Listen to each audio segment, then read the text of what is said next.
নমস্কাৰ আন নতুন ভিডিঅ'লৈ আপোনালোকক স্বাগতম জনাইছোঁ। এই ভিডিঅ'ৰ জৰিয়তে GPS লগাৰ এপছত কেনেকৈ আপোনালোকে অংগনবাদী চেণ্টাৰৰ লেটিটিউড আৰু লংগিটিউডৰ ফটো আপোনালোকে ল'ব সেই সম্পৰ্কে দেখুওৱা হৈছে। যদি প্ৰথমবাৰৰ বাবে মোৰ চেনেলটো চাই আছে তেনেহ'লে ছাবস্ক্ৰাইব কৰি দিব আৰু কাষত থকা টিলিঙাটো চুই দি নটিফিকেশ্যন অল কৰি দিব, যাতে মোৰ ভিডিঅ'ৰ সকলো আপডেট আপোনালোকে পাই থাকে। এই কামটো কৰিবলৈ হ'লে প্ৰথমে আপোনালোকে নিজৰ মোবাইল ফোনত প্লে ষ্ট'ৰত গৈ GPS লগাৰ এই এপছটো ডাউনলোড কৰি ল'ব লাগিব। ডাউনলোড কৰাৰ পিছত এনেকৈ স্ক্ৰীণত যে দেখা হ'ব মোবাইল ফোনৰ ইয়াতে চুই দিব। চুই দিয়াৰ পিছত এইখন ইণ্টাৰফেচ দেখা পাব। এই ইণ্টাৰফেচৰ ইয়াতে এই ছেটিংছ যে আছে, প্ৰথমে এই ছেটিংছত যাব। ছেটিংছত গৈ ইয়াতে এই দুটা, এই যে ৰঙা কালাৰ যে হৈ আছে, এই ৰঙা কালাৰ হৈ থকা এই দুটা যদি বগা কালাৰ হৈ থাকে আপোনালোকে এনেকৈ চুই দিব। মানে যদি ইয়াতে এইকেইটা অফ হৈ থাকে, এনেকুৱা হৈ থাকে, এনেকুৱা যদি হৈ থাকে, এইটো এনেকুৱা হৈ থাকিলে এই দুটা ইয়াতে আছে শ' GPS time in local time zone, ইয়াতে চুই দিব লাগিব। আপোনালোকে ইয়াতে চুই দিব, এইটো ৰঙা হৈ যাব। তাৰপিছত আকৌ অকল এটা এনেকৈ চুই দি ৰঙা কৰিলে নহ'ব, আপোনালোকে ইয়াতে শ' ডেচিমল কোঅৰ্ডিনেটছ ইয়াতো চাব। এইটো যদি এনেকুৱা বগা হৈ থাকে, এনেকুৱা বগা হৈ থাকে, এই বগা হৈ থাকিলে আপোনালোকে এইটো অন কৰি দিব। এই দুটা অন হৈ থাকিলেহে সংখ্যাকেইটা মানে ঠিকমতে ওলায়। যদি কেৱল এইটো, এই প্ৰথমৰ এইটো যদি অন হৈ থাকে বা এনেকুৱা কালাৰ হৈ থাকে আৰু এইটো যে শ' ডেচিমল কোঅৰ্ডিনেটছ এইটো যদি অন হৈ নাথাকে, তেতিয়া কি হ'ব, যিটো লেটিটিউড আৰু লংগিটিউডৰ যিটো সংখ্যা ওলাব লাগে সেইটো এনেকৈ দশমিকৰ পিছত ঊৰ্ধ্বকমা দি ওলাব।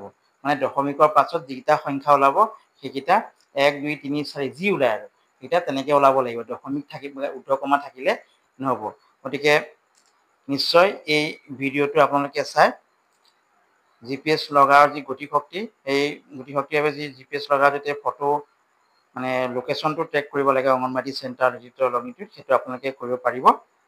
গতিকে এইটো কৰাৰ পিছত ইয়াতে যিটো বেগ আছে, ইয়াত ছেটিংছত গৈ এই কামটো কৰিব লাগিব। বেগত এনেকৈ ইয়াত চুই দিব, ইয়াত চুই দিব। ইয়াত চুই দিয়াৰ পিছত অংগনবাদী চেণ্টাৰৰ ভিতৰত অলপ সময় এনেকৈ ৰ'ব লাগিব, যেতিয়ালৈকে ছিগনেলটো নাহে।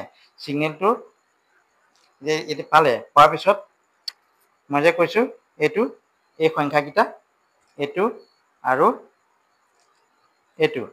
এইকেইটা কি হৈছে 26.85232500 এনেকৈ ওলাই আছে ন, কম বেছি হৈ আছে।